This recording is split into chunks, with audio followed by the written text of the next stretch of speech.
A significant focus of the practice of occupational and environmental health and safety has been on addressing and reducing physical injury in the workplace. But what should be done about moral injury? We'll talk with an expert who studied the importance and impact of moral injury. Up next on this episode of the Psychosocial Safety USA podcast. This is the Psychosocial Safety USA podcast. I'm Dr. I. David Daniels, occupational health and safety professional, researcher, and global thought leader in psychosocial safety.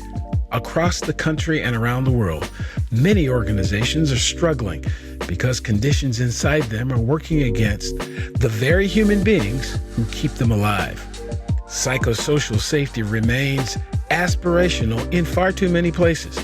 In each episode, you'll hear about real experiences, the latest research, and practical strategies from experts that help organizations and the people inside them move closer to that aspiration. Psychosocial hazards are real and preventable. So let's get to work. Welcome to this episode of the Psychosocial Safety USA podcast. I'm your host, Dr. I. David Daniels, and I want to thank you for tuning in. Our goal for each episode is to increase awareness of the importance of psychosocial safety by learning from the lived experiences, research, and expertise of our guests, as well as advocating strategies to reduce harm and minimize vulnerability to psychosocial hazards in the American workplace. Today, we're diving into a topic that sits at the heart of my psychosocial safety ecosystem. It's moral harm and moral injury. These experiences don't arise in isolation. They emerge when people in the workplace are in situations that violate their deeply held values and when they're asked to act or remain silent in ways that conflict with who they believe themselves to be. In this conversation, we'll explore how a passion for psychology can evolve into clinical practice, academic inquiry, and ultimately into research that helps us understand the real consequences of value-violating environments. My guest brings lived experience, research, and professional expertise that align with my own work, showing how moral harm is not simply an emotional reaction, but a predictable outcome of organizational conditions. We'll talk about what moral injury is, what the research reveals, and how these insights can help organizations create greater psychosocial safety by addressing the conditions that cause the harm in the first place. My guest is someone that I've been following on LinkedIn and have found very interesting. This will be our first ever conversation, but you're invited to watch and listen in. So let's start the conversation with an introduction of my guest by my guest with this question. Who is Dr. Kenneth Logan? Well, thanks, David. I appreciate the invitation to speak with you today. It's an honor to be a support to what you're doing here on this podcast. You ask who I am. Since I'm the one here representing myself and my wife's not here to give you the real insight into who I am. My name's Ken Logan. I'm a psychologist and an academician. And I've been in the field probably since 1995. So I'm like 31 years in. And a lot of my work has focused on trauma, moral injury, faith and spiritual integration, and trying to understand the ways people recover when their sense of trust or identity or conscience or belonging has kind of been disrupted in some way in a relational experience. Clinically, I work with first responders. Military, I work with vets and active duty. I work with clergy, therapists, and other people who've experienced trauma or morally complex, distressing situations. Academically, I teach and supervise doctoral and master's level clinical students. And I have the privilege of conducting research in the area and developing frameworks that try to help clinicians and other support providers understand trauma and moral suffering. I think a central question in my work is that, what happens maybe when difficult experiences change how people see themselves, how they understand other people and systems, and what they believe after they've experienced this such a thing, and what they believe about who they can trust or how they can trust again. So that's a little bit about me and kind of what I do, David. Sure. So Ken, tell me, what does psychosocial safety mean to you? Well, David, you're the expert on that topic, man. I've been following you on LinkedIn as much as you've been following me. So, yeah, I think you've had some terrific posts on LinkedIn, and I've learned a lot about the topic, probably more specifically than I've learned about it. I've known stuff about it before. I think from a moral injury perspective, and even in psychology in general, we have a biopsychosocial model. What's interesting is focusing on the psycho and the social part, I think, is really important. I think we talk in organizations a lot about physical safety, but we're not talking as much about psychological or emotional safety or relational safety. So I'm really glad you're studying what you're studying and doing what you're doing. But from a moral injury perspective, I think psychosocial safety takes us kind of beyond just the physical or the biological safety. Like moral harm takes us beyond just trauma or biological trauma perspectives and starts to look at human needs for psychological and relational safety. In the experience of being able to participate in a relationship or a work environment or an organization, perhaps, or even a community, without having experienced humiliation or exploitation. What are some of the other things people talk about? Feeling silenced or scapegoated, or even morally kind of abandoned when there's a struggle or a stress or a conflict that comes up. So I think, in practice, I think it includes knowing and experiencing that I can speak honestly without being punished unfairly, or that my dignity as a human being will be protected in whatever processes we're going through or whatever jobs we're doing, that I'll be treated as a person rather than merely as a role or a resource.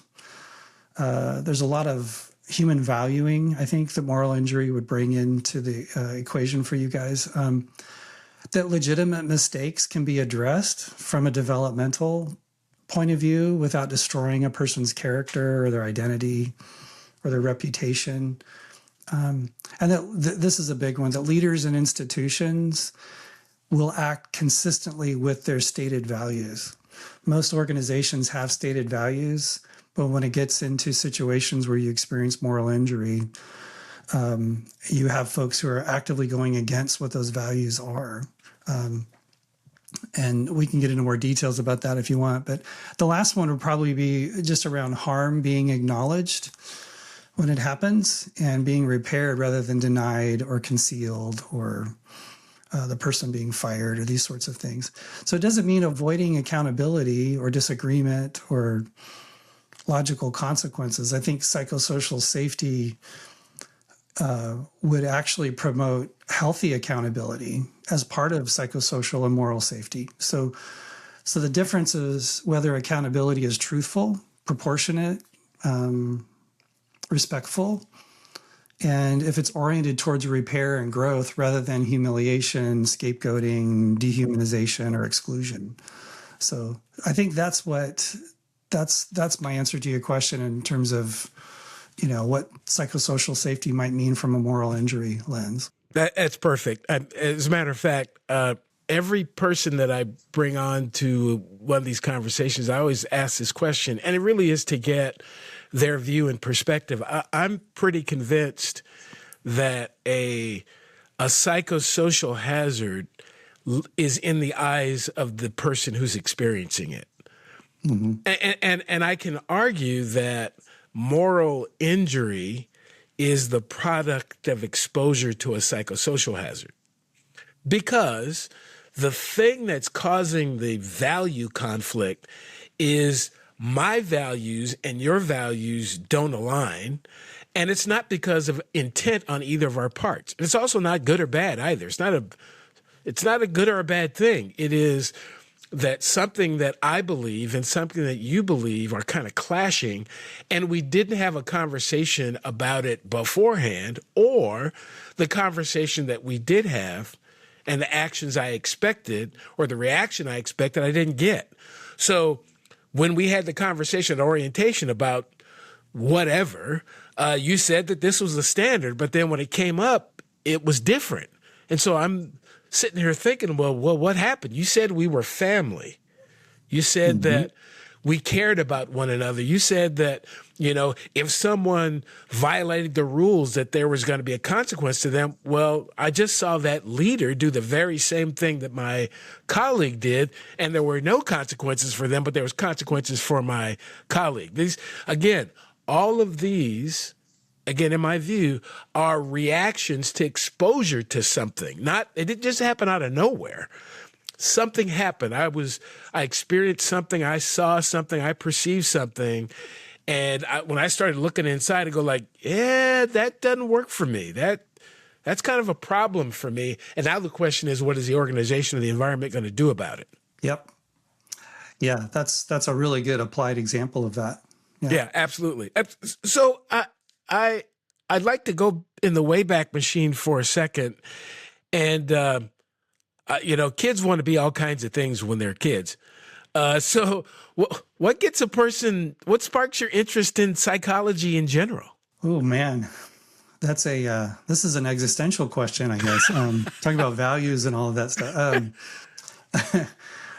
I think I became interested in psych because I was drawn to try to understand why people think and feel and act the way that they do, especially under conditions where they're under distress or they're suffering or there's fear involved or conflict and I would even say now moral complexity. So psych kind of gave me a way to study both human vulnerability to that as well as what makes people resilient to it. So I got really interested in the moment when people were trying to make sense of experiences that didn't fit their previous understandings of themselves or of the world. So that I was just really fascinated by that. Over time, I think I became interested in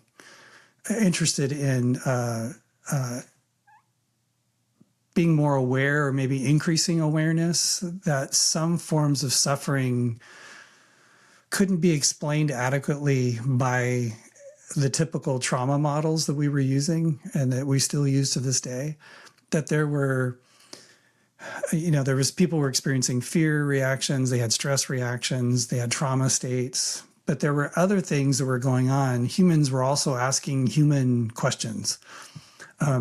They were asking about values and virtues and meaning and existential needs, and spirituality would come up a lot. All the why questions, what kind of person do I want to become? So it wasn't just teenagers trying to figure out who they were. These were trauma survivors trying to figure out why something happened to them. And it was very existential. And my clinical training in trauma work didn't train me well to address those issues.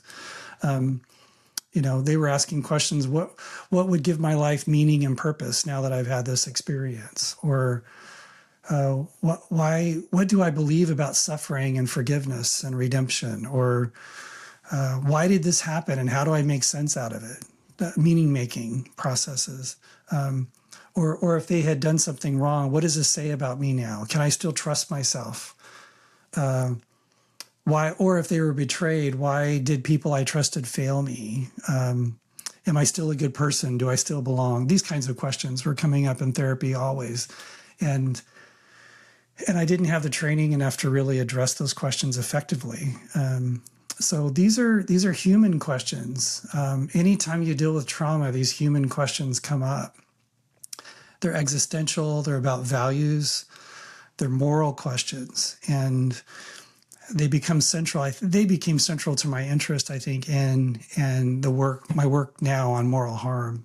So that's kind of what Yeah, that's what sparked my interest in psychology to begin with, is trying to find ways to address these issues in a clinically responsible and ethical way. So it sounds like your interest in these kind of moral value-based questions were answered more effectively in psychology. So it's not just straight psychology. It was a thing that you wanted to learn more about, and psychology seemed to help you understand it better.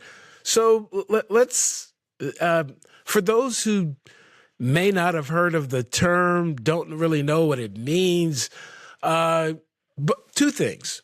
What is moral harm and what is moral injury? And they may be the same thing. I don't think they are, but talk a little bit about the moral harm and moral injury. Sure. Yeah. What are moral harm and moral injury? I think I use, just for clarification's sake, because the research uses moral injury to describe the whole thing. I use the term moral harm as sort of a broader category, and moral injury is one level or degree of moral harm. There's other degrees and other levels as well, but I'll get to that in a second. Moral harm occurs when an event, a relationship, an action, or a failure of some sort disrupts a person's moral world. It disrupts their values, their beliefs, their worldview, their ability to trust. And that can involve something that we do that violates our beliefs or values. So if we do something wrong and we incur sort of regret, we incur guilt, we incur shame, or these sorts of reactions, that's one type of moral injury or moral harm. The literature calls that a commission injury. So when we do something that violates our beliefs or values. We can also not do something that violates our beliefs and values too. That's an omission injury, if you will. So if we believe something should be done and then we don't do it and we feel bad about it afterwards, that would be considered a moral injury. Those are both called self-directed moral harms because they're kind of directed from within the things that we do. There's two other types that are more other-directed moral harms. One would be the experience of betrayal. So when there's been a betrayal by a trusted person or an institution or a group, and there's a violation of trust, we incur a moral injury or can incur a moral injury from that. And then the last one is witnessing, where we witness a serious wrongdoing or degradation, but we don't have the ability to stop it or to do anything about it when it's happening. So, for example, a 911 operator gets an emergency call, and she's on the phone with someone who's calling for help, and she's dispatched a police officer to go help, but this person's being attacked while she's with the person on the phone. That form of witnessing, she can't do anything to stop it other than hope the officer gets there as soon as possible. That's a witnessing injury, and you can incur moral injury from that. So it's a moral injury. Well, there's in the continuum of moral harm, there's moral distress. And moral distress is that it kind of gets to us, but we tend to maintain a sense of identity. We kind of, it takes some time, but we kind of work it through and kind of move on from it. But we kind of bounce back. Moral injury is kind of an intermediate level or magnitude of moral harm. And that's where it hits us pretty deep to where we can't just move on. It actually changes us to some extent, especially it attacks our identity. We don't know who we are anymore. We aren't really sure. I thought I was this type of person, and now I think I'm that type of person. So it's like our identity shifts around a lot, and it's a more corrosive kind of impact. And then on the extreme side of it, I call it moral trauma. There's a couple other researchers that use the same term, but basically what that means, it's an extreme version of this. It looks a lot like trauma reactions in addition to moral injury responses. So that distinction kind of helps you gauge the level of severity that you've received in terms of moral harm. So it occurs when the experience becomes deeply embedded or challenges our identity. Our conscience is massively impacted by it.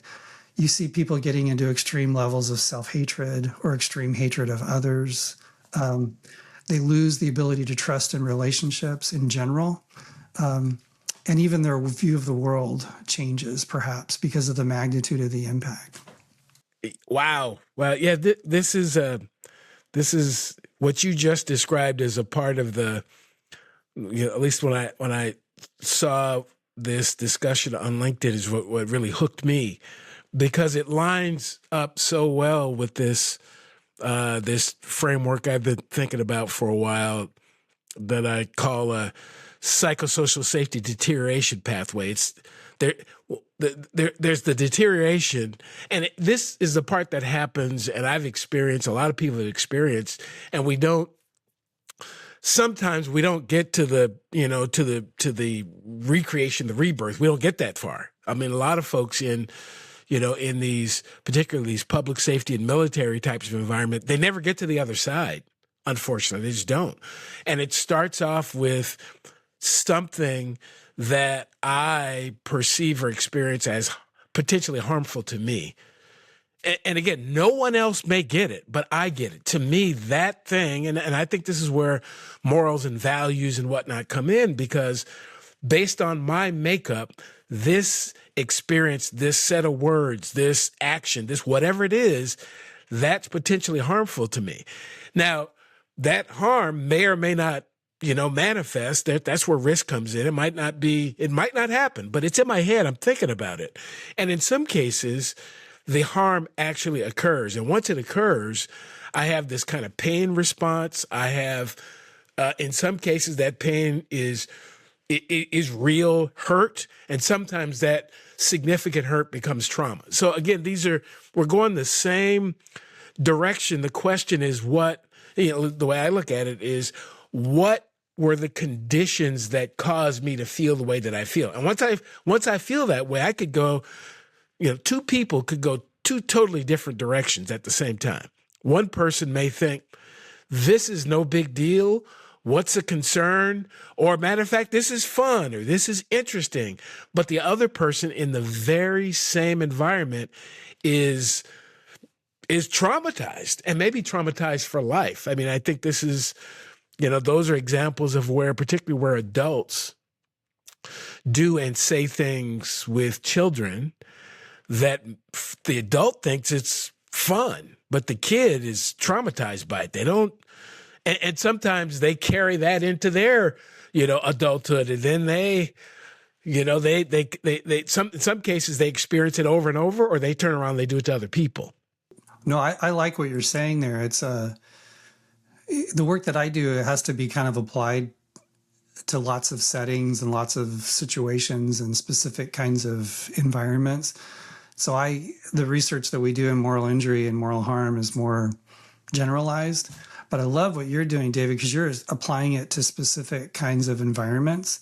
And it's cool to watch you develop your model, because it's so similar. There's so much overlap. I think that's where our connection came on LinkedIn, is that we were talking about the same things using different words, perhaps, right? But you would come up with something a little unique, a little nuanced that I hadn't seen before, and I'm like, oh, I got to steal that from David. and then maybe I was doing the same thing for you, So this resonance is going on, and I noticed that not just in our conversation, but as I talk with other organizations and I speak at conferences with first responder groups, and these same kind of patterns they're everywhere. And I think they're everywhere because there's humans everywhere. That's right. That's right. These relation patterns, the temperament differences, the relational experiences we've had, are differing levels of resilience. All of this stuff plays into all of this. So I like what you said earlier. I think you mentioned something about it has to be defined by the person who's addressing the issue. It can't be defined by the person who's had good intentions or whatever. Well, really again, important. it is so important when we talk about any human interaction that we talk about it, or that we work on it from both perspectives of whatever the thing is. And too many of our institutions, systems, organizations are built one way. They're built by whoever had the power to create them. So I create a group. I start a business. Whatever. If I start something, I do it, I say it, I experience it in a way that's good for me, because everything, and I've been in a committed relationship with the same person for 39 years, and we decided to get married 38 years ago. But and these are conversations that we've often had. Everything I do for me is perfect. It just stops when I try to do that to or for her, because we have to talk about that. It can't be what works for me. If it's going to be effective, it has to be what works for us. And that us may be a little bit different than what either of us would have come up with on our own. And I just believe that applies in all of these social settings. And again, particularly in business, in employment, and so somebody starts a business in, I think it was 2023, if I'm not mistaken, or maybe 24, 5.4 million new businesses were formed in the U.S., which is double what they were in 2020. We've seen a lot of new businesses formed post-pandemic. So people are striking out on their own. They're starting these new companies, being innovative, however you want to look at it. The challenge is when they become an employer. The business idea was great, but when I involve other humans in my business idea, how do we create a better business? Because what a lot of folks tend to do is, I think it's still my thing. So I try to get Ken to act like me, see the world the way I see it, do things the way I would do it. And if not, I get rid of him and I try to find another human. They go, this is the way I do it. And then the people coming in, they feel like, well, I really want or need the resource that he has. So I kind of twist myself to be like that so I can get the resource. But that starts to run out after after I find out that, we're involved in something that might get me in jail, or something that something that validates something that I feel. I don't really feel good about that thing, regardless to how much money we're making. It doesn't feel good to me. And this is where I believe that Gen Zers, and I said this before we got on, I consider myself a Gen Zer born too early, but it's where they are better at that, or they are more evolved at that than many previous generations, because they're focused on, this doesn't feel right to me. It doesn't line up with my values. And, and I don't need the money that much. So I'll just quit and go someplace else, or I'll create my own thing. Or I'll start a YouTube channel and live in a van if I have to.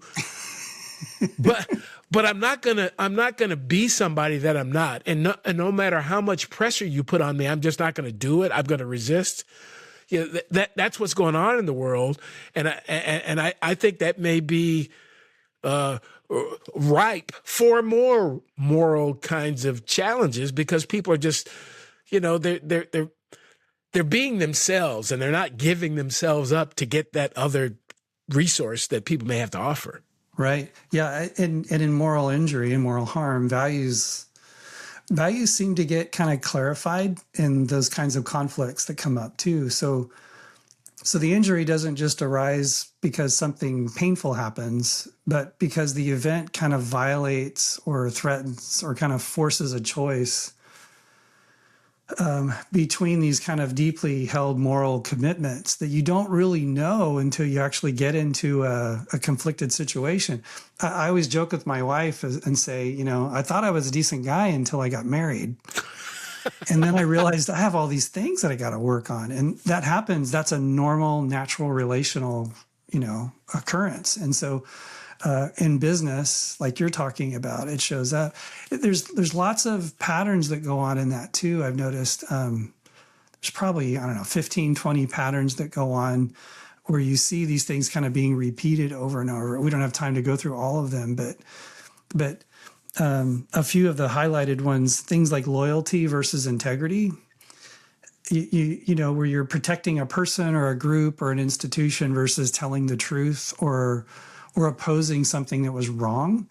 And so you get into these conflicts, being obedient versus being conscientious, or being caring versus being justice oriented, or these kinds of conflicts. They show up a lot in the ways that you're talking about. Peace versus truth is one of my favorite ones. Do you want? My dad used to say when I was a kid, you want to be right, or do you want to be happy? Because you can't be both. Right. I've evolved that a little bit. Now it's, do you want to be right, or do you want to be relevantly influential? Because you can't be both. Hopefully mine's a little less dictatorial, but that, I think the conflict itself, like you said, may be morally complex rather than evidence that one value is wrong or one value is right. Moral harm often occurs when we believe that every available choice would violate something important. Or when, what's the other one? When our circumstances kind of prevent us from living in accordance with the values that we define, with who we believe ourselves should be.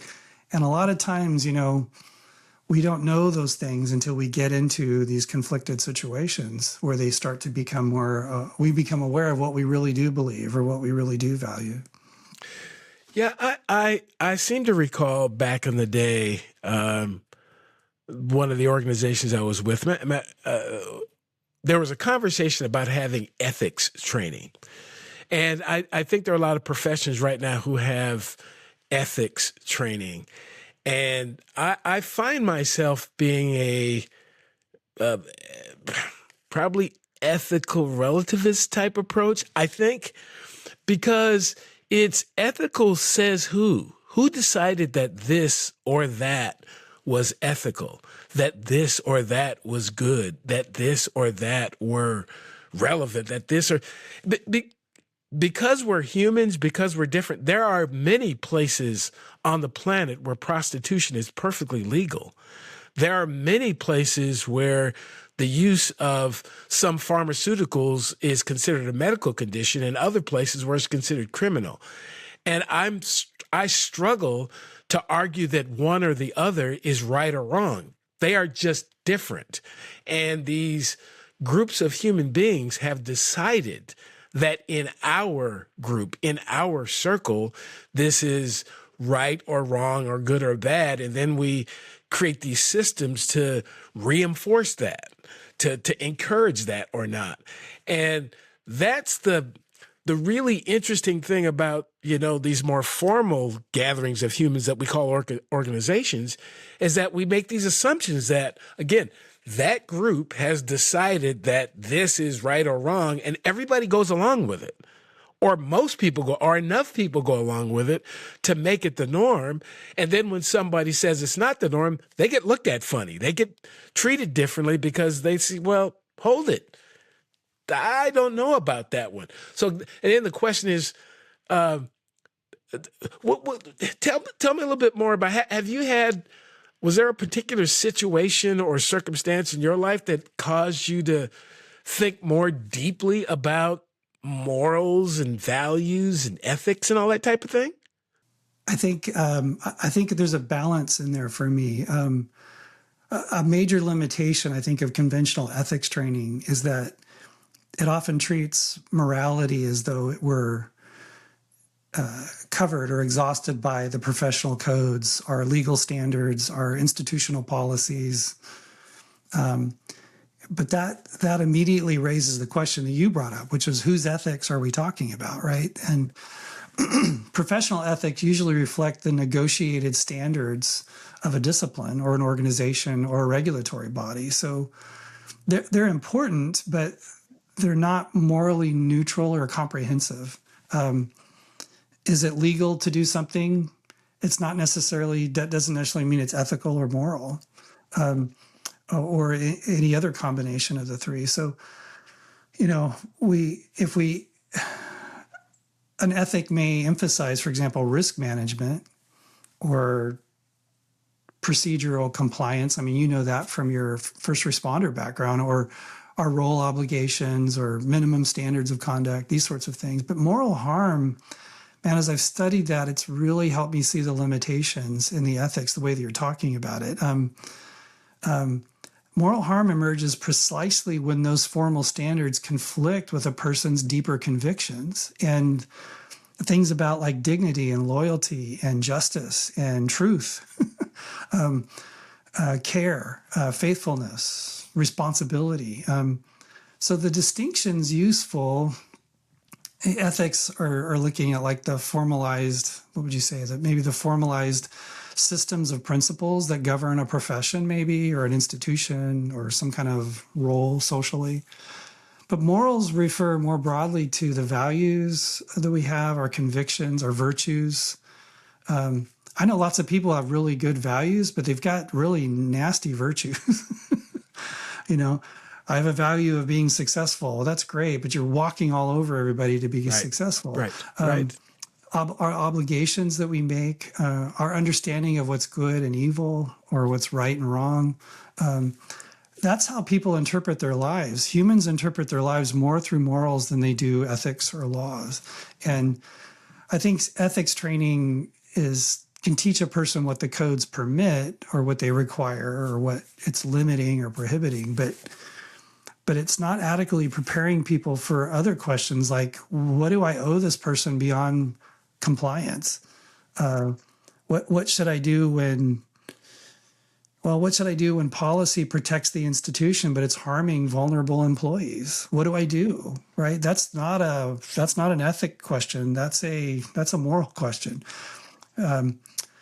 I think there's other parts of that for me, but it's the opposite. I said it's a balance point. The other side, I think, is moral relativism, which I think is what we're struggling with now.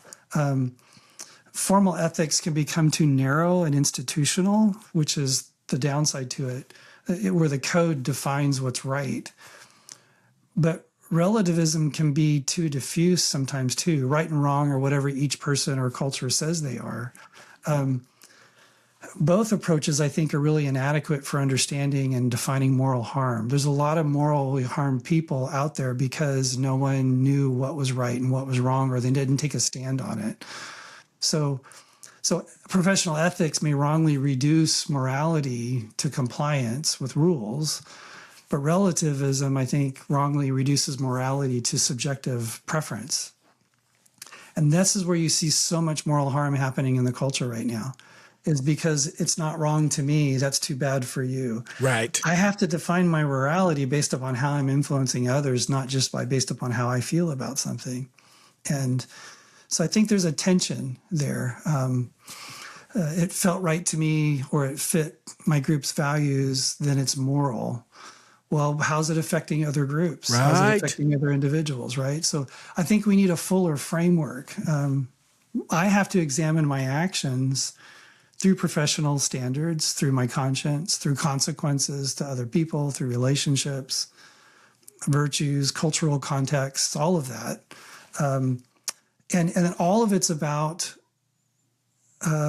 being defensive of human dignity and justice. So relativism can create difficulty then for things like repair, people taking ownership, people apologizing. I never hear that in any of the court documentaries or the TV shows. I was wrong. I'm here to take responsibility for my actions. I had an attorney friend of mine said, you don't understand, the justice system is not about justice. The justice system is about winning or staying out of trouble. That's what it's about. It's mitigating consequences. That's what the justice system, and that's his moral injury in the work that he does, because that's not why he got involved in the work. So anyway. Well, yeah,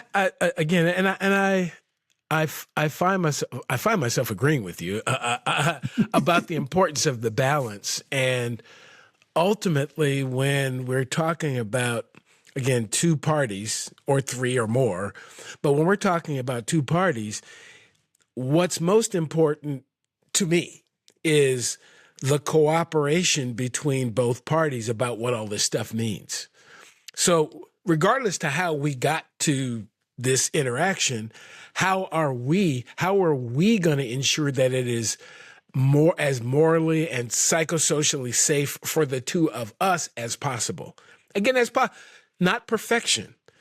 Perfection is not possible with humans. It just isn't. It just is not. But I think it could be better if there was the conversation and not the assumption that, again, because you are the supervisor and I'm the follower, or I'm the boss and you're the what, or the positional stuff, or in public safety, it's about the rank. You're the chief and I'm the not. And those are all socially constructed as well. Human beings decided what a supervisor and what a follower are going to be. We created that stuff. We could also have an environment, if we were interested, to say that, again, you and I, the most important thing when we interact is how safe it is for both of us. Not either of us, but both of us. It has to work for both of us. And again, it's okay that we're going to see it different and process it a little. That's the assumption. That's why we have to have the conversation. That's why we have to work through it. That's why sometimes things go slow intentionally, to give both of us time to be able to process that. That's also why some things have to go fast, because if it takes too long, it's just going to get worse for both of us. But that's life. That's humanness. You know? No, I love that. I love that a lot, David, because the moral repair part, most of the time people orient towards, it's just hopeless, nothing can be addressed, so I have to deal with this on my own. And sometimes that's true, but sometimes that's just, it's perceived that way, but it's not necessarily the truth. Moral repair is relational, and it usually requires cooperation from both parties, like you're saying. The struggle is, there's two struggles with it. And this is where my research, in terms of the frameworks that I'm working out right now, start to address these issues in more depth. But in general, there's two kind of categories. One category is my perception. In my pain and in my moral hurt, I perceive the other person as unable to participate in something constructive, because I've kind of dehumanized them or I've awfulized them. And it's a form of avoidance, psychologically speaking. But I'm so hurt, I'm so angry, I'm so sad, I'm so overwhelmed that I lose the courage morally to step in and address this with the person directly and provide an opportunity for this kind of thing you're talking about. The other part to it, though, and this is usually what gets focused on, is that sometimes we try to do that in systems where that's not possible. The other person doesn't want to cooperate. And so then what do you do in those circumstances? So I think one of the things I find in the research that we're looking at right now is we're finding people confusing cooperation with equal blame, or they're confusing it with forced forgiveness or compromise about whether wrongdoing occurred or not. People are still not owning their part in things. They're still defending themselves. I just did a LinkedIn article on defensiveness that addresses that very issue. But that it's still not about a reconciliatory or a let's get in and kind of figure this out, kind of looking at each other in an equal way. It's all the goofy things that we do to protect ourselves and all the avoidance stuff that we do. Unfortunately, our first reactions to moral injury are a little neurotic. Let's say we're hurt, we're bleeding out, we're damaged, we're bruised, we're not our healthiest self, we're not our best self when we're initially addressing things. So I think part of what people need to get to that cooperation potential you're talking about is some ICU time. They need to kind of be around people who can kind of help them gird themselves up in their time of need, and to be able to get that best self back on board to then engage systems or individuals where issues need to be addressed. My research, and we can talk about it in more depth if you want, I know that might be your next question, but the research I'm looking at is actually giving a formulation to understand what all those dynamics are that can be impeding people being able to work through things like that. First off, is the other person capable of it, or the other party or the group capable of it? And then second off, what's keeping me from engaging that? So yeah, reconciliation requires the other person to participate in truth and accountability and change. And what's funny is if you have two, I always have this working with couples. I think sometimes with couples who are almost about to divorce, it's like, man, if they could just sit down and own what's true and be accountable and work on change, then they wouldn't divorce. But then I think to myself, but if they could do those things, they probably would have never had a problem to begin with. Right. That's right. Yeah. So we still have that rehabilitative piece that has to come on board to help people be able to do what you're asking them to do. Yeah. What I think about when I listen to you, I think about, I've had the opportunity to travel to South Africa 3 times. Okay.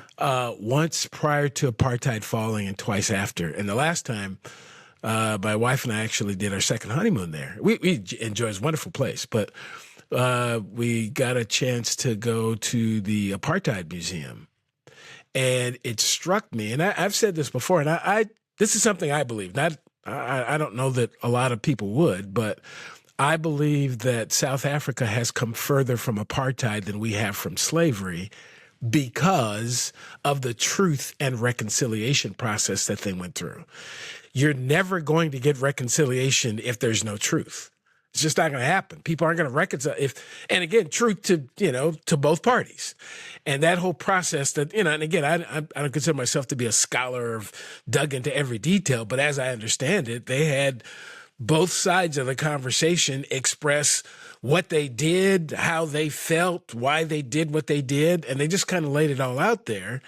As opposed to, what sometimes goes on here, we try to act like it didn't happen. It was really okay. And it may have been okay for you. It wasn't okay for the other person. That's it. And I've found, and I tell myself this because I am not a therapist, but I tell myself that therapy helped me to accept that the other person, even in cases where I felt harmed, it doesn't mean they always intended to harm me. They were doing whatever they thought was important to them. They were acting in a way that meant something to them, that lined up with their values. It wasn't against me. It felt some kind of way to me. It impacted me, but it's not always it was their intent. Because if I focus on their intent and they were a bad person, then we'll never reconcile. Because I don't think you like me. You're mean.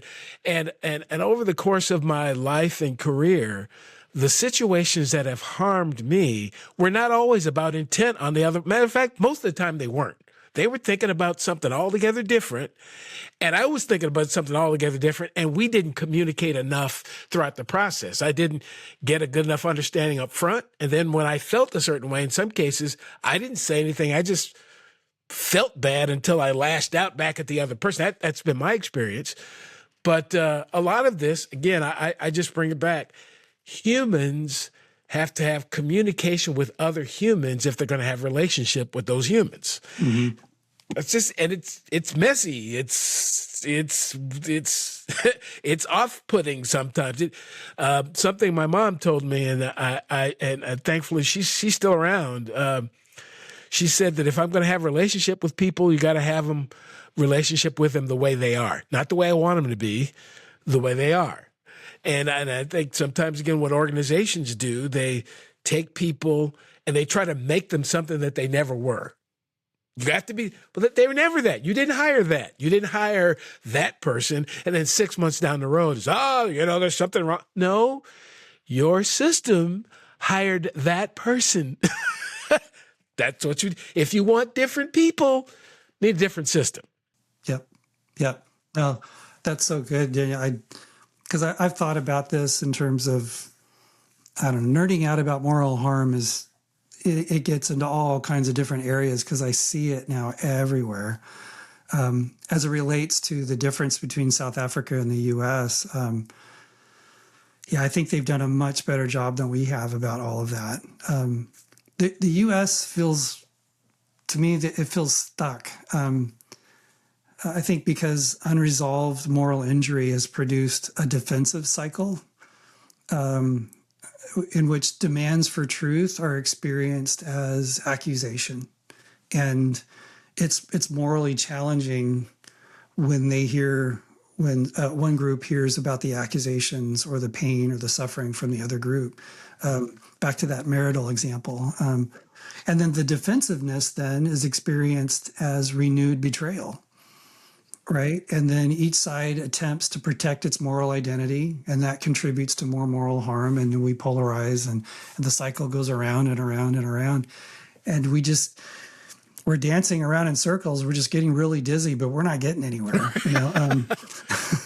So, right. So I think you're right. The goal probably would not be to eliminate moral judgment, but to somehow create a form of judgment that's truthful and proportionate and differentiated, and it's directed towards repair rather than you all need to feel humiliation the way we felt it, whether that's actual or if it's just perceived, if it's not intended. Everybody's protecting themselves, and it's like that couple. They're gonna eventually divorce because they're busy. They can't see it from the other side's perspective without feeling like they're losing their own perspective. So that differentiation stuff is so important. So from a moral harm repair perspective, I think that ICU analogy is really important. We need to kind of stitch up the wounds, and we need to keep from bleeding out ourselves first. Right. Get ourselves good and healthy, and then re-engage. Right. And therapists, I'll take ownership of that for the psych side. We've been guilty of that too, David. As a trauma treatment has focused on, for example, regulating distress and getting people good and empowered, and then we turn them loose. So you got a bunch of people who are feeling a little better and they're mad, and they're being jerks to everybody still. They really haven't healed themselves to the point to where they're not perpetuating harm anymore. That's exactly right. And I think that's what we really got for all sides, not just one side, but for all sides. That's right. I think that's particularly important when systems give power to people by virtue of whatever, their role, their whatever.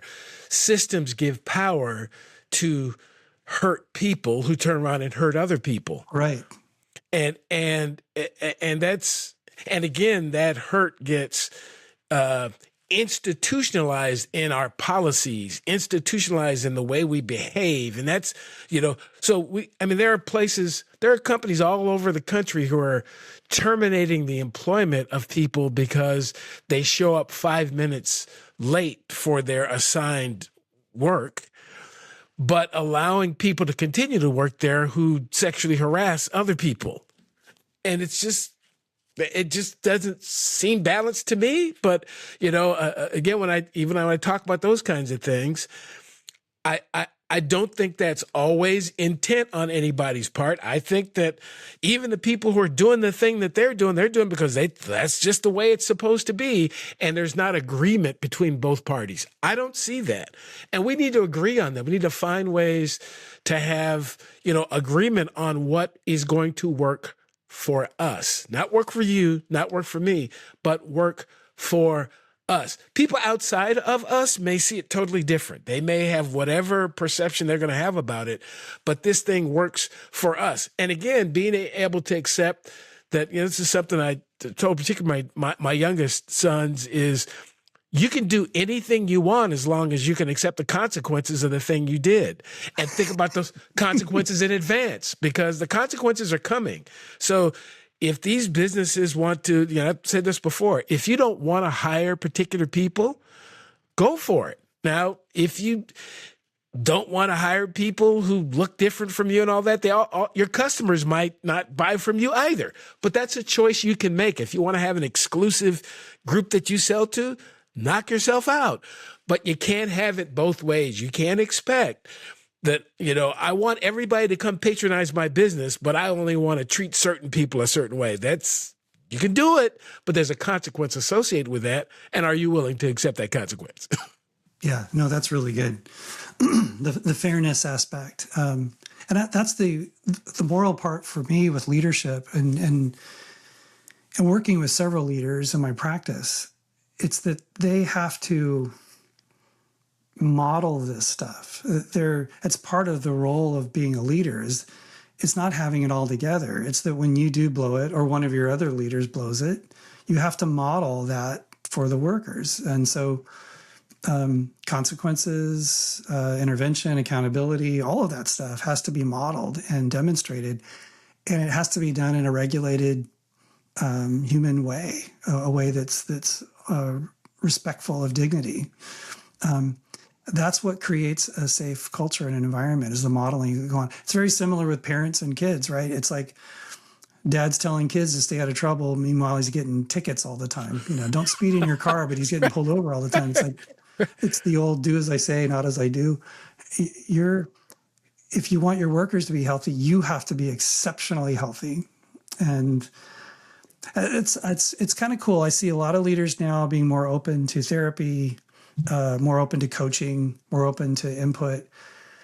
I hope that's being taken on authentically, and that the feedback they're getting is helping them develop as a human being.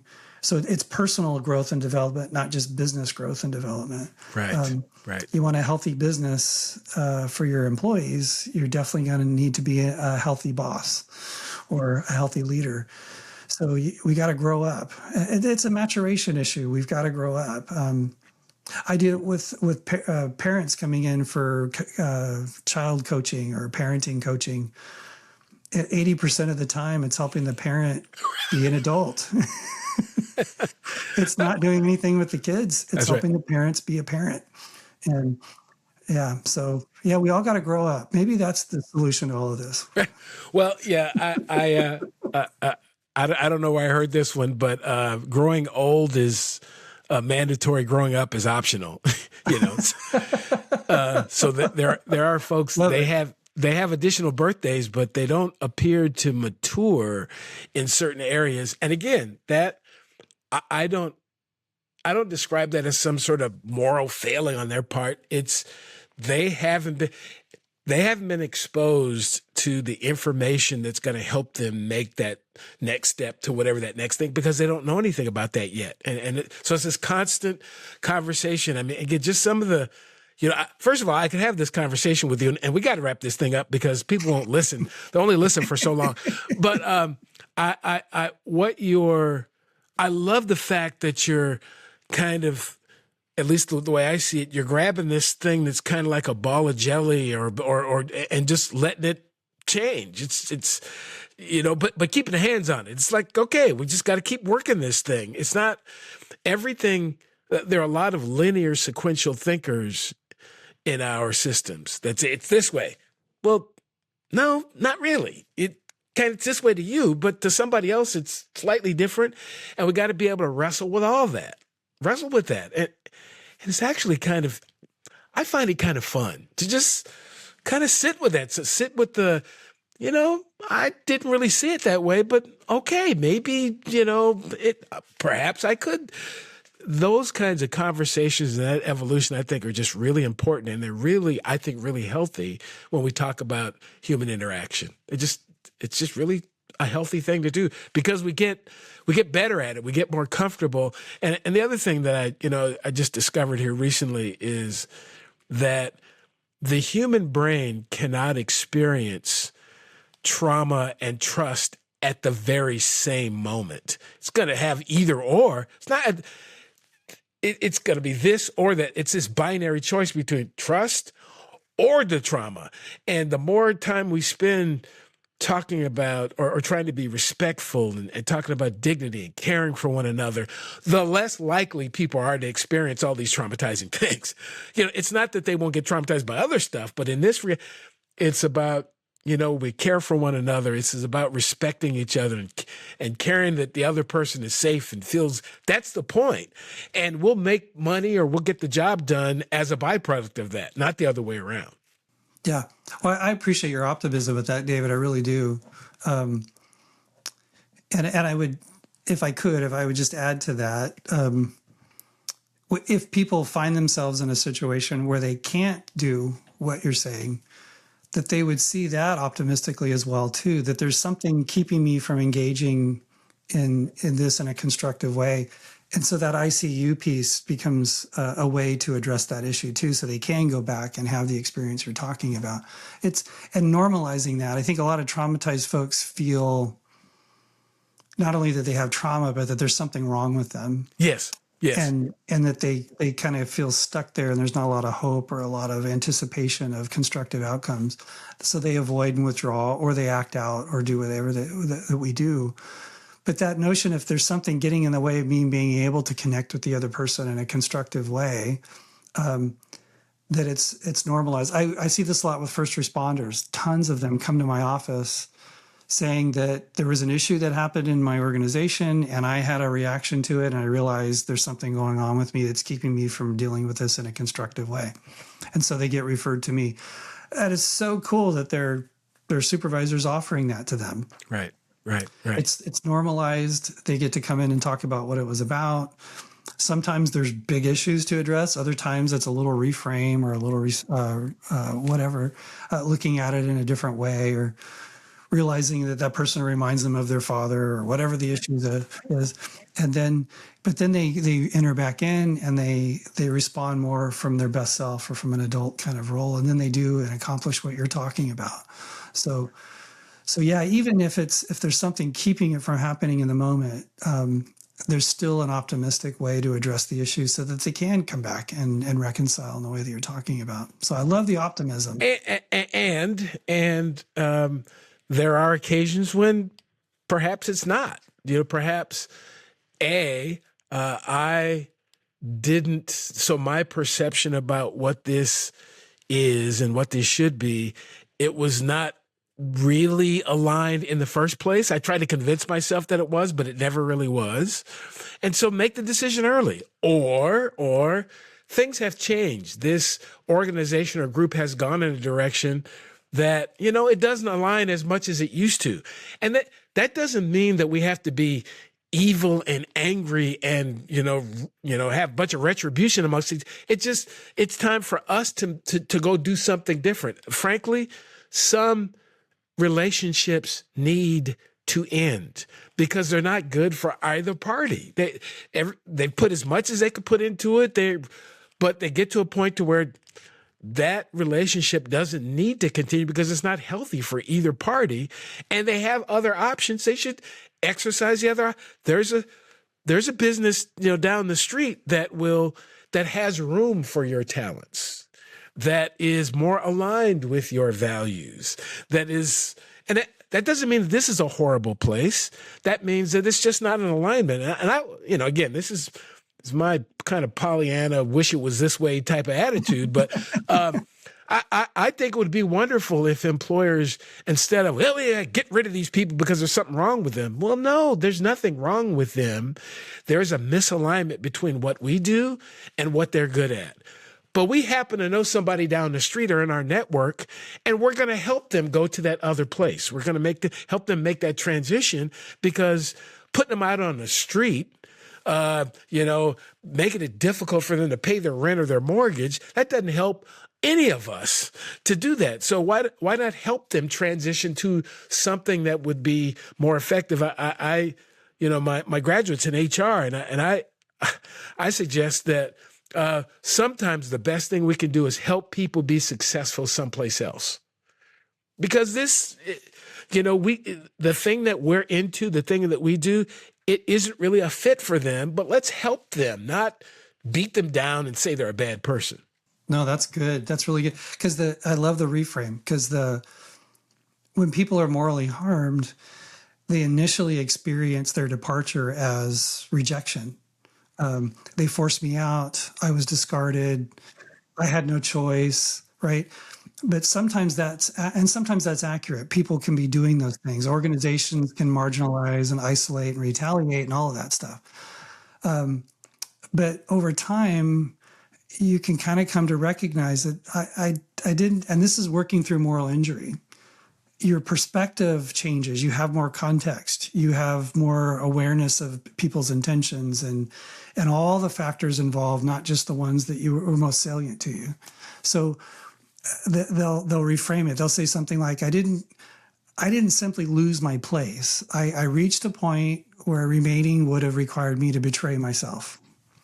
And that reframe restores what we call moral agency. And it doesn't excuse the organization's behavior or deny that the pressure was applied, but it recognizes, like you said, that leaving may also have been an act of moral clarity and self-protection and fidelity to one's values. So I think that reframe is so important. It's so cool to hear you say that, David, because the place created conditions that made staying harmful. And I made a proactive choice to leave because it was going to cost me my integrity if I didn't. That's moral courage. That's what that is.